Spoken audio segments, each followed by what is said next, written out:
Hi students, once again I will come back with class 10 poetry poem number first, Dust of Snow Central Idea। मेरे प्यारे विद्यार्थियों, आज मैं आप लोगों को डस्ट ऑफ स्नो कविता की सेंट्रल आइडिया के बारे में आप लोगों को बताऊंगा।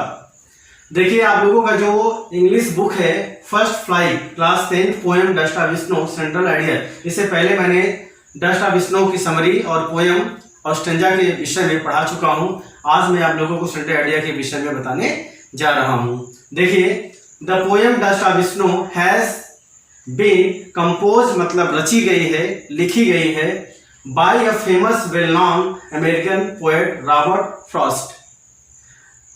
कविता डस्ट ऑफ स्नो अमेरिका के बहुत ही प्रसिद्ध और वेल नॉन जाने माने कवि रॉबर्ट फ्रॉस्ट के द्वारा यह लिखी गई है, कंपोज यानी रचना की गई है। दिस पोएम एक्सप्रेस, यह कविता व्यक्त करती है the importance of all things. यह कविता दिस पोएम एक्सप्रेस व्यक्त करती है द इम्पोर्टेंस महत्वपूर्ण या जरूरी ऑफ ऑल स्मॉल थिंग्स। यह कविता छोटी छोटी चीजों के महत्व के बारे में बताती है या तो व्यक्त करती है। दिस पोएम, यह कविता व्यक्त करती the importance of all small things. यह कविता छोटी छोटी चीजों के महत्व के विषय में बताती है। The poet says that sometimes a very simple incident in our life can change our mood. The poet says, कवि कहता है कि sometimes, कभी कभी, a very simple incident, एक बहुत छोटी छोटी घटनाएं in our life, हमारे जीवन में can change our mood, हमारे मूड को बदल सकती हैं। कवि कहता है कि हमारे जीवन में छोटी छोटी घटनाएं घटने वाली वो हमारी मूड को भी चेंज कर सकती हैं।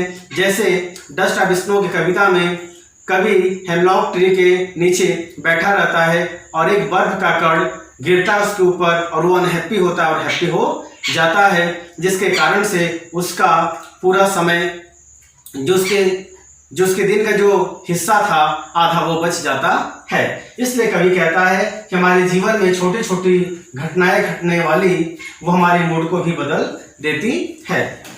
Here once, यहाँ एक बार, the poet was in a sad mood, यहाँ कवि the poet was in a sad mood, कवि एक दुखी मूड में है, एक दुखी दशा में है। He was standing under hemlock tree, he was standing under a hemlock tree, वह हेमलॉक ट्री के नीचे बैठा हुआ है। हेमलॉक ट्री का मतलब होता है द पॉइजनियस ट्री, जहरीला वृक्ष के नीचे कौन बैठा है एक दिन उदास होकर? Poet. Which was covered with snow, वह हेमलॉक ट्री ढका हुआ है बर्फ से। जिस वृक्ष के नीचे, जिस हेमलॉक ट्री के नीचे कवि बैठा हुआ था वह बर्फों से ढका हुआ था। सडनली, अचानक, the some tiny particles of snow fell down upon him due to the movement of a sitting on a tree. अचानक एक छोटा सा बर्फ का टुकड़ा कवि के ऊपर गिरा, ड्यू टू, किसके कारण? The movement of A crow sitting on the tree, hemlock tree के ऊपर बैठे हुए कौवे की हरकत के कारण, उसके मूवमेंट के कारण बर्फ का टुकड़ा कवि के ऊपर गिर जाता है।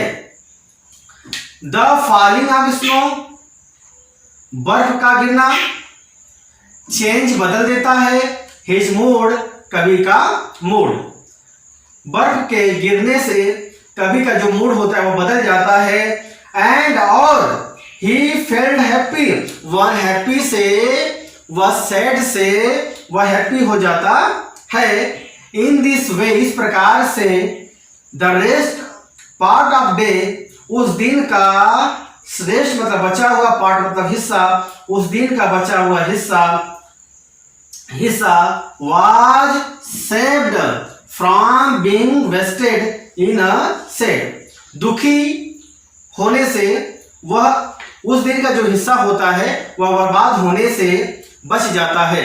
अर्थात कवि जो पूरा दिन दुखी होना चाह रहा था और वो दुखी हो रहा था, वो सोच रहा था, he was thinking my days was going to waste, वो सोच रहा था मेरा दिन पूरा बर्बाद हो जाएगा।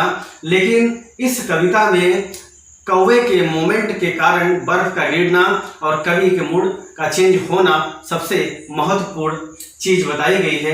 यानी कि बर्फ का टुकड़ा एक बहुत ही तिनके के समान टुकड़ा होता है, बहुत छोटा होता है, लेकिन कवि के मूड को बदलने में सबसे बड़ी भूमिका उसकी होती है। So I hope you are understand about Dostoevsky's central idea. So I am kindly requesting to you, please subscribe my channel and do share this video. Thank you so much for watching.